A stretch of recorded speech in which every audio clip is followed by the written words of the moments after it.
Hello guys, it's Mama Rose and I'm back with the video.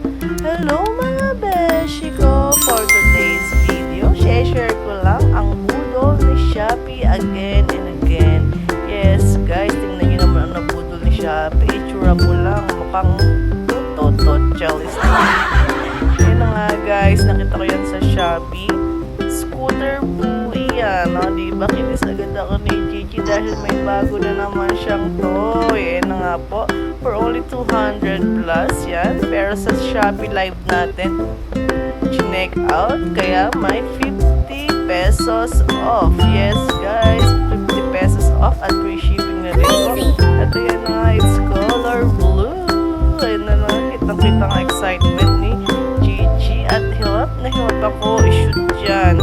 Bisa na yung mag-shoot. Chalice. Hindi ko agad naisip na tanggalin yung bilog na sa gitna na yun. Ganun lang palang gagawin para lang ma-shoot agad.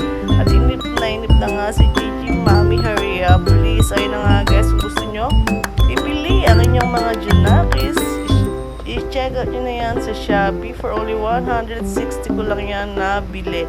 Yes, 160. Meron ng scooter ang inyong Junakis.